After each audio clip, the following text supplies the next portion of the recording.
देखिए, आज पीएम मनले कोर्ट मजिस्ट्रेट ट्रायल के नाले में जो है आजम खान से संबंधित 3 मामले लगे थे। एक 4/19 थानागंज की थी जो डबल जनपापत से संबंधित था। इसमें PW14 नरेंद्र त्यागी से जीरो होनी थी। नरेंद्र त्यागी गवाह उपस्थित आए थे, लेकिन अधिवक्ता के द्वारा इस आधार पर स्थगन प्रार्थना पत्र प्रस्तुत किया गया कि आज वो नहीं आ पाएंगे और जो 1 हफ्ते का समय दिया जाए, जिसको अभियोजन हम लोगों के द्वारा विरोध किया गया। माननीय न्यायालय द्वारा जो है उनकी प्रार्थना पत्र निरस्त करते हुए जो है कल की दिनांक नियत की गई और PW15 जो किशन अवतार अगले विवेचक हैं उनकी जिरह के लिए तिथि नियत कर दी गई है। दूसरी फाइल जो हमारी लगी थी 2 भड़काऊ भाषण से संबंधित थी। क्राइम नंबर 130/19 थाना शहजादनगर की थी।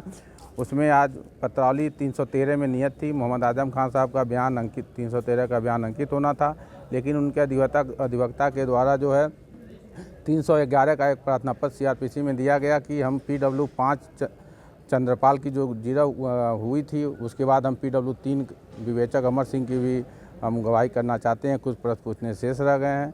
इसको माननीय न्यायालय द्वारा CRPC प्रावधानों के उल्लिखित संदर्भित रखते हुए जो है 311 का प्रार्थना पत्र उनका स्वीकार किया और कल का तिथि नियत करते हुए PW3 इंस्पेक्टर जो विवेचक थे अमर सिंह उनको तलब किया गया है। 130 कल लगी है। दूसरी फाइल हमारी 215 लगी थी 19। उसमें जो है गवाह अनिल चौहान आए थे। उसमें अधिवक्ता द्वारा स्थगन पत्र दिया गया कि जो अधिवक्ता हैं विनोद कुमार शर्मा जी, उनकी तबीयत खराब है, तो उसको स्थगित करते हुए उसमें 11 तारीख नियत की गई है, 11 जनवरी। ये 3 मामले हमारे यहाँ पे थे यार। 4/19 जो हमारी पत्रावली थी, ये बहुत महत्वपूर्ण पत्रावली है, डबल प्रमाण पत्र से संबंधित है।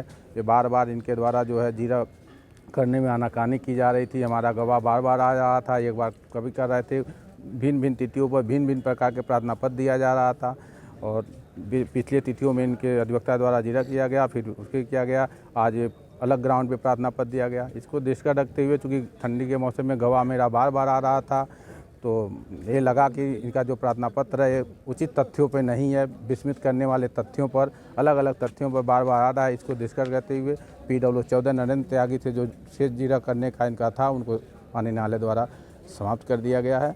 कल की तिथि नियत है। देखिए, आज ACM प्रथम रामपुर के न्यायालय में 2 मामले आजम खान से संबंधित लगे हुए थे। एक मामला लगा था 2 जन्म प्रमाण पत्र वाला, जिसमें PW14 नरेंद्र त्यागी आए हुए थे, लेकिन उनके अधिवक्ता के द्वारा स्थगन दिया गया और उस स्थगन को माननीय न्यायालय द्वारा खारिज कर दिया गया और खारिज करते हुए उनके जिरह का अवसर समाप्त किया गया। जो बचाव पक्ष को जिरह का अवसर था उनको करने के लिए, तो उनका जिरह का अवसर समाप्त कर दिया गया है। उसके अगले गवाह किशन अवतार PW15 की जिरह के लिए कल न्यायालय ने तारीख लगाई है और कल उनकी जिरह होनी है और उनके अधिवक्ता को भी सूचित कर दिया गया है कि न्यायालय द्वारा कि वो कल उस गवाह के आने पर उनसे जिरह करें। तो कुछ जुर्माना वगैरह या कुछ इस तरह की कुछ नहीं, आज तो जुर्माना की बात नहीं है। एक बड़ा ऑर्डर ये हुआ कि उनके जिरह का अवसर समाप्त कर दिया गया। ये एक बचाव पक्ष के लिए एक झटका है कि उनके जिरह का अवसर समाप्त कर दिया जाना। हेट स्पीच मामले में जो दूसरा मामला एक भड़काऊ भाषण का था और आचार संहिता के उल्लंघन का था। उसमें 313 के तहत मुलजिम के बयान होने थे, लेकिन उनके द्वारा एक प्रार्थना पत्र इस आशय का दिया गया कि हमें विवेचक से कुछ सवाल पूछने हैं, क्योंकि एक तथ्य का गवाह बाद में प्रस्तुत हुआ है। तो न्यायालय ने इनको दंड प्रक्रिया संहिता के प्रोसीजर के अनुसार माना और उसको अलाउ किया है।